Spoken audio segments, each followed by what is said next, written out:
Bismillahirrahmanirrahim. This is your Technical Engineering 1 presentation by group number 1 of section U.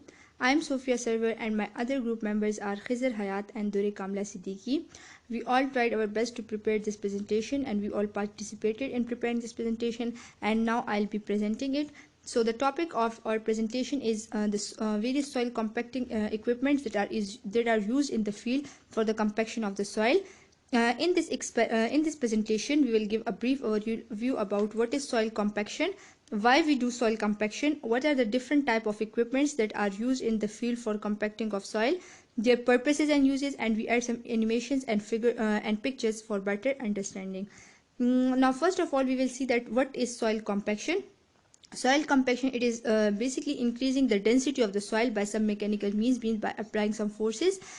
So we increase the density of the soil, the volume of the soil decreases as we try to remove the air voids. We press together the soil particles by means of applying forces, so the voids are removed and the volume of the soil decreases. Ultimately the density of the soil increases. So when the density of the soil increases, so when we apply some loads or we build some structure on the soil, so it will not result in the failure, means it will not settle, its seepage will be decreases, stability of the soil increases, and its strength increases. Now why we do soil compaction? There are different reasons for the compacting of the soil. First, the basic reason is the reduction of the air voids. So when we reduce the air void, the soil compact together and it provide a better stability, and the structure did not fail or it does not settle. Second, we increase the bearing capacity by compacting the soil. And third, we reduce the water seepage in the soil, means the water when the voids become less, the void ratio decreases, so the water will not easily seep through the soil, and there will be a decrease in the frost damage. Now there are different types of forces that are used for the compacting of the soil. The two principal forces are the static force and the vibratory force. What is static force? Static force, it is simply the dead load of the equipment. We apply the downward force on the soil particle, so it gets compacted, and but there is a certain limitation. Like the static force, it is only confined to upper soil layers and it is limited to up to a appreciable depth. Now what is the vibratory force? So as we say that in static force we cannot compact the soil up to a very high depth, so we provide the vibratory force. In addition to a static force, we provide vibration to the soil. So the vibration, they move the material setting particles in the moisture, and it moves them close together for the highest possible densities. Now we have different soil compacting equipments. Some are the light soil compaction equipment and some are the heavy soil compaction equipments. Light soil compaction equipment that are used when there is small area and the compaction effort required is less, and while heavy soil compaction equipment that are used when the area is very large, or the compaction effort required is very much. So the equipment are selected based on the basis of soil moisture content or the soil types, or how much compaction we need. So we select equipment according to this. We have different type of equipments: smooth wheel rollers, then the pneumatic rollers, sheep foot rollers, the vibrating drum on the smooth wheel rollers, and the handheld vibrators, or they are also called as the rammers. So what is a smooth wheel roller? As the name indicates, the smooth, so it provide a smooth finish or a smooth surface to the material on which it is used for the compaction, and they are basically used for consolidating the soil, stone, or the gravels, or the asphalt pavements. We commonly see it on the roads when there is asphalt, and they do for the smooth finishing of it. This type of roller, they have one large steel drum in the front, or one or two wheel or drum on the rear end, and on the basis of these wheels they are divided into two types. One is the tandem rollers and the other one is the three wheel rollers. In tandem roller we have one large drum in the front and one at the rear end, while in three wheel roller we have one large drum at the front and two wheels on the rear end. And the basic difference between them is the weight. The tandem rollers have weight between 2 to 8 tons, while the three wheel rollers have weight of 8 to 10 tons. Okay, now we can also increase the weight of the rollers by blasting. Now what is blasting? Blasting, it is basically increasing the weight of the rollers by filling the inside space of the drum. We fill the inside space of this drum with water or wet stain or other material in order to increase the weight of the rollers according to our demand. This is called as the ballasting, and by ballasting we can increase the weight of the equipment from 15 to 35% of the actual weight. And the coverage area of these types of rollers is 100%, as the drum is very much smooth, so the area that come in the contact with the that come under the these drums, they will be compacted. But these type of rollers, they are not suitable to use for the cohesive soils like clays, etc., because they have a large number of voids, so it is not not efficient to so these types of rollers are not very much efficient to remove all these voids. Now next one we have the pneumatic rollers. The pneumatic rollers, they are also called as the rubber wheel rollers. This is a type of road roller that is made up of the heavily loaded wagons with many rows of 4 to 6 closely spaced tires. They have two axle. On one axle there is odd number of tires, while on the other axle there is even number of tires.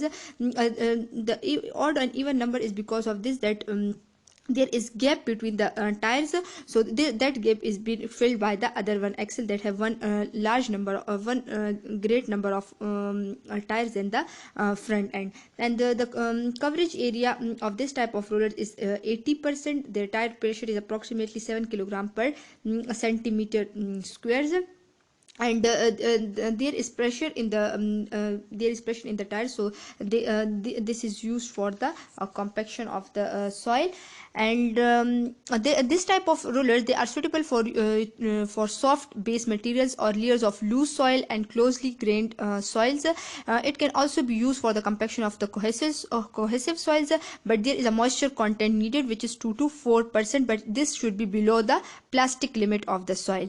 And the tires, they are mounted in the pier so that can oscillate, so tires can move down into the soft spots that would be the barrier for a steel drum, because the steel drum, they cannot oscillate, means they can only move in a specific way, but there is tire in the pneumatic roller that can oscillate, and the area which is very much soft, so they can compact it well.